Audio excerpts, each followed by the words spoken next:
Hey, what's up everybody? In today's video, I'm going to be covering the book Atomic Habits by James Clear. And if you don't know, Atomic Habits is one of the most popular books on Amazon, on the New York Times bestseller list. It's just a really popular book. And really any book about habits is in nonfiction and self-help is really popular. The Power of Habit, things like that. There's tons of books out there about habits, and I've been meaning to get into this topic a little bit more just in my own personal life as I'm trying to create better habits. I'm trying to make more videos. I don't have a problem reading self-help books, but I do have a problem following up and doing book reviews on this video channel, on this YouTube channel, and also just updating my website with my own personal reviews of the information. So what I first wanted to cover was my recommendation. Do I recommend this book? And yes, I recommend this book, and that's why this video will be a longer video. I've decided if it's not a book I like, I'm probably going to be pretty short with it. But this book is really good. It's simple. It's not like overly scientific. It's not one of those books. And another thing is it doesn't bring you into like a cult type of mindset, like this is the only way or the highway. He brings in some science, but a lot of it is really science coupled with his ideas. And that's why I think it's really good. And the other thing that makes this really good for people out there like looking to improve their habits is that the chapters are really short. So it's really easy to read. It's not going to be, you're not going to feel like you're not making progress. And the other thing that he does really well that sets him apart from other self-help authors is that he summarizes at the end. I think self-help authors that summarize at the end are really good. And another thing that he has in here that I really recommend and that I really like about him is that he has a cheat sheet. And I'll put a link to that cheat sheet down in the video description, so I'll make sure to check that out. And it basically summarizes his whole process, or his whole thought process behind habit formations. And I'm going to give a general overview. I'll probably miss out some things, so that's why you should check out the cheat sheet, but also just buy this book or do what I did and get it from the library. I had to get it on hold, and there's a million people that have it on hold.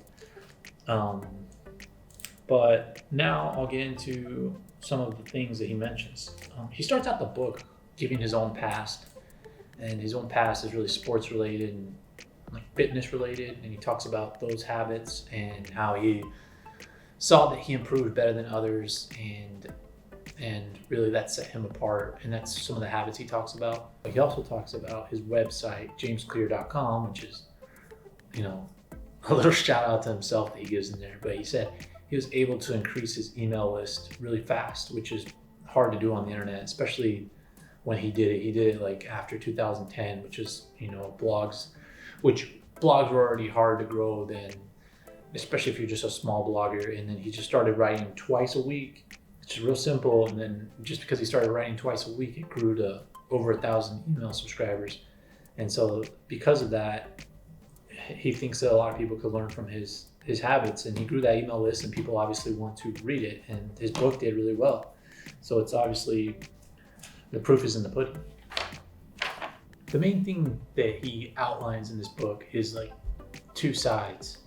The side of trying to increase your good habits while also decreasing your bad habits, because a lot of us we have these systems in our lives of the way we do everything, and it's habits, and you just go through these habits mindlessly every single day.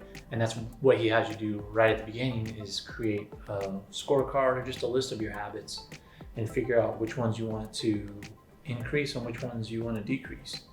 And my favorite part about this book is really the part about bad habits. He tells you how to get rid of them, and it's basically he does it through an inverse of the good habits. So the good habits, you make them very obvious and you make them super easy to do.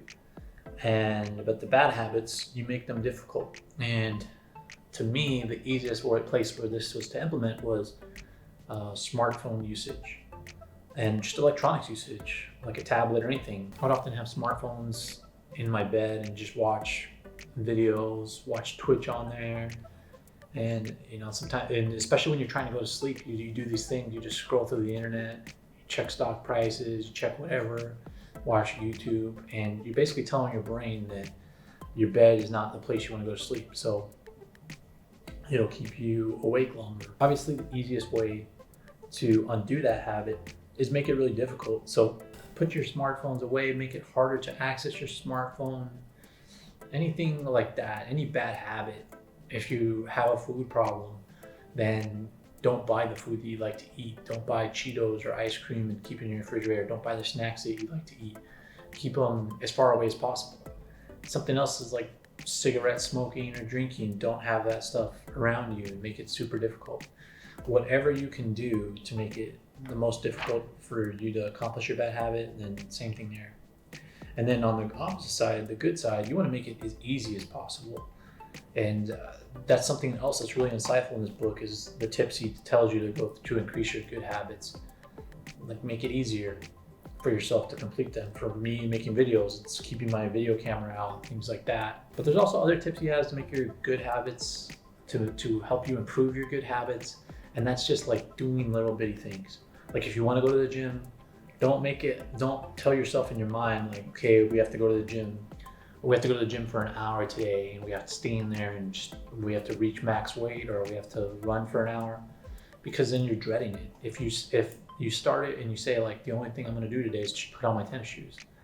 And this is because if you do something simple, it's easier to reward yourself and it's more positive. And also you can stack it up.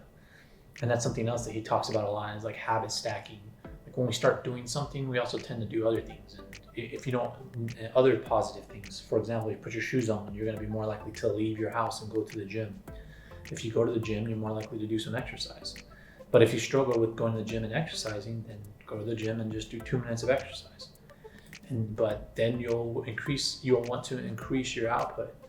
And that's just like when you become overwhelmed and dreading the activity that you want to do, start small.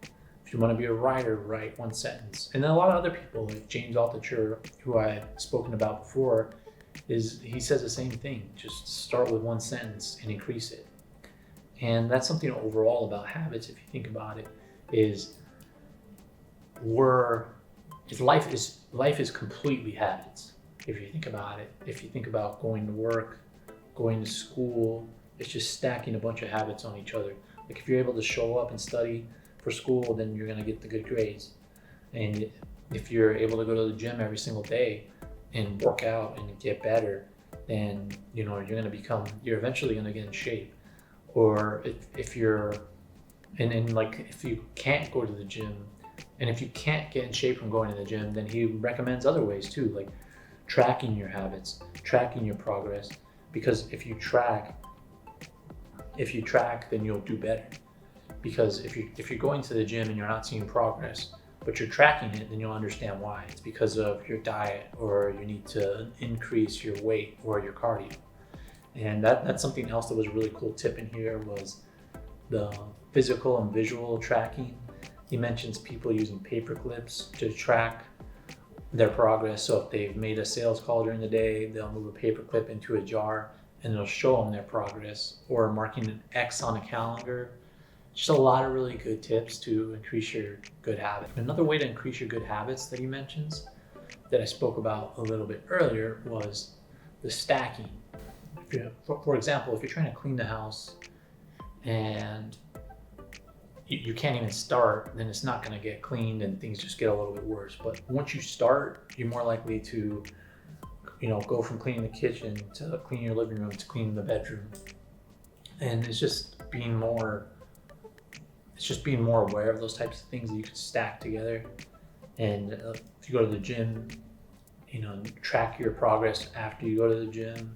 There's a lot of good tips in here about how to increase your good habits and make it easier. Another thing he talks about that I liked is don't focus on goals, focus on systems, and the systems are the habits. And another book that I read recently that mentions the same thing about not having goals but having systems is How to Be a Capitalist Without Any Capital by Nathan Laka. And I'll review that later, but it's all these people have similar things and have made progress in their lives by following these similar concepts. And by not having goals but focusing on the systems, you're more likely to achieve the outcome you want. And he starts out the book speaking about outcome and versus identity. And if you're more outcome focused, you'll be constantly focused on that, and you won't be focused on the things that it takes to achieve that. And Nathan focuses on the systems that get you to the outcome. And James does as well. He talks about systems, but he's more focused like on identities. Like you change your identity and then the systems will follow. Another thing he mentions is talks about your environment and like environment design to make your habits easier, but also the people that you hang around with. If you want to become more fit, then you need to find people that are more fit to associate the positive outcomes of that habit and get you to do it. If you're around people that cheat on their diets and don't go to the gym, then you're more likely to be like that. So it's better to find somebody or find a group of people that do the habit that you want to do, or their identity is who you want to be, so you can start associating positive outcomes with your habits, because we're tribal people and we're more likely to follow the people around us to make sure that we fit in. So if you're following people that are doing what you want to do, then you're more likely to perform the habits that you want to perform in your life. Another thing he talks about that I've had a theory about a long time too is boredom. And he talks about, and this is the section where he talks about becoming exceptional, because many people think habits are what make you exceptional, and they do, but just routinely going through things is not going to make you exceptional. It's not going to make you the Michael Jordan or somebody like that. And that's something I've read in another book called The Art of Learning by Josh Waitzkin. He talks about that you can't just go through the habits and think you're going to get better. You can't. In his example was playing chess. You have to go through the habit of playing chess every day to get better, but it has to be deliberate. You have to figure out the things that you need to get better at, and you have to push yourself. So if you want to get better at something, you have to be deliberate about the progress you're going to make. And he mentions that it's very hard for people because there's this curve of what keeps us interested. It has to be difficult and challenging because we like to do difficult and challenging things, but we also like variety. So people get easily distracted and go from one thing to another, and that's what I struggle with in my own personal life, is jumping from one thing to another.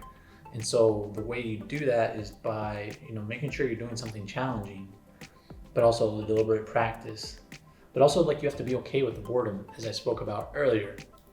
Like, it's going to be boring. There's going to be a part in what you're doing that you want to get better at, that you're trying to grow, or even that you're trying to decrease, and it's going to be boring. Like, the part of your life is going to be boring, that habit is going to be boring, and you just have to get comfortable with it. The more boredom you're okay with, the better you're going to be at. Just think of the best people in the world at chess, at basketball. People in basketball, they're there shooting hoops all night long, and they're just shooting free throws or 3-pointers or whatever to get better. The people that are the best chess players, they're just constantly playing chess and reviewing things.